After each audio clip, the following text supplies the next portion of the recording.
If you're watching this video, I'm telling you, you are not lazy, but you are avoiding something. Most laziness, it's just a smokescreen for our fear and our overwhelm. Dr. Tim Pitchell said this: procrastination is an emotion regulation problem, not a time management problem. And to fix this, you've got to ask yourself these 3 questions. Is this task too vague? Am I afraid that I'll mess it up? Or do I secretly hate doing it? Vagueness means you need clarity first. Break it down literally into bite-sized tasks, create that Google Doc, open up your laptop, and fear means that you need to give yourself permission to start, even if it's messy. Perfectionism is usually the source of procrastination, and if you hate it, you need to either delegate it or reframe it, or if it's your 9 to 5, it's time to consider an escape plan. I'm Annie, I'm a brand and web designer and founder of emptistudio, and I used to be the biggest serial procrastinator out there. In high school, I could literally start an assessment the night before it's due, and in university, I spent a whole all-nighter in the computer labs because I was nowhere close to finishing my design portfolio, and it was due at 10 a.m. the next day. But when you become an adult, when you have to make money, when you have responsibilities, you kind of need to know how to deal with this. And these next 4 tips are going to change your life. Number 1, use the 5-second rule. Mel Robbins has a book called The 5-Second Rule, and the entire premise is stupidly simple, but miraculously it works. Every time you feel an impulse to take action, count down from 5, 4, 3, 2, 1, and just go do it. Here's a direct quote from the book: if you don't act on an impulse within first 5 seconds, your brain will kill it. And procrastination is literally just overthinking instead of taking action. So that micro countdown, it interrupts your hesitation and forces your body to act before your brain talks you out of it. Try it, it works. It's not magic, it's just pattern interruption. For example, in my daily life, I use it to sit up in bed as soon as my alarm rings. I use it to open up my computer and open up that Word doc so I can start typing that report. I use it to shut down my iPhone before bedtime. 5, 4, 3, 2, 1, just put it away. If you think about it, your life is literally a series of tiny decisions. So 5 seconds at a time, let's make every single one count. Tip number 2 is literally how I work, how I force myself to work, even when I don't feel like it. And that is productive procrastination. Okay, so how it works is if I'm tired of client work, I switch tasks and I write some YouTube scripts. If YouTube is starting to drain me, then I go back to design projects. And this is called task swapping or structured procrastination. So you're still moving forward, it's just not in a straight line, and that is totally fine. John Perry, who's a Stanford philosopher, said structured procrastination is the art of making this bad trait work for you. And my God, it really works wonders. Like, I planned this video and 2 others when I was in a 4 p.m. Friday slump. I was procrastinating from client work, and I was like, you know what, let me just try to write some YouTube scripts, and it just flowed. Not too bad, hey, because I could have just squandered those 2 hours.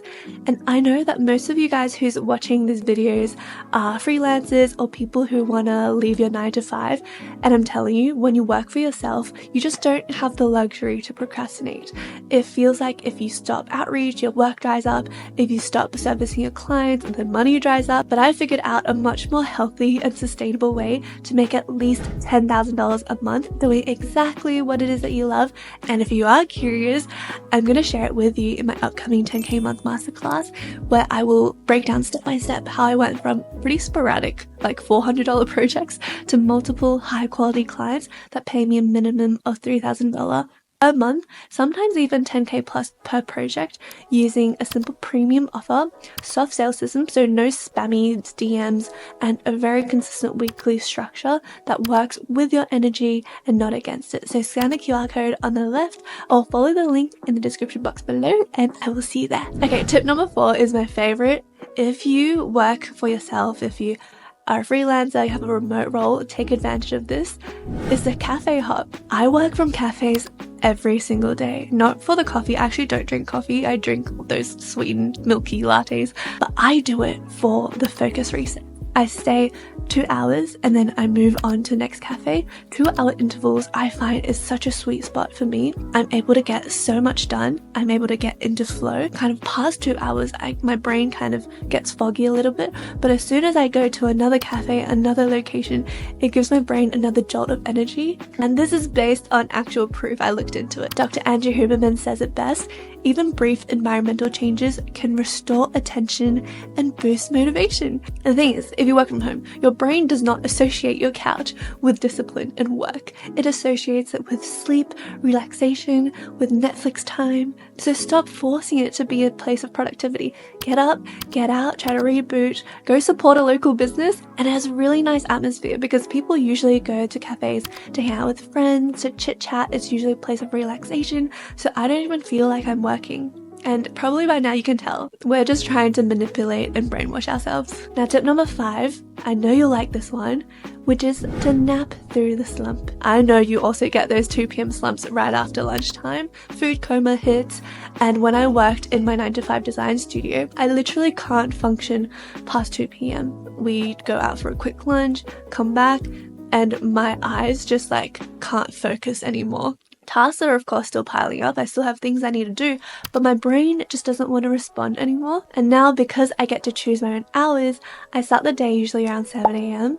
I get to a cafe around 7:30 and I get a solid 5 hours of work in. And then every day around 1 to 2 o'clock in the afternoon, I give myself the permission to crash and have a nap for 20 minutes. And my partner told me that he read somewhere to keep it under 30 minutes to avoid grogginess, because he said if you sleep too long, you'll enter a deeper sleep cycle and you end up feeling more tired. And I was like, that makes sense. So I did some research and it's true. NASA found that a 26-minute nap improves alertness by 54% and performance by 34%.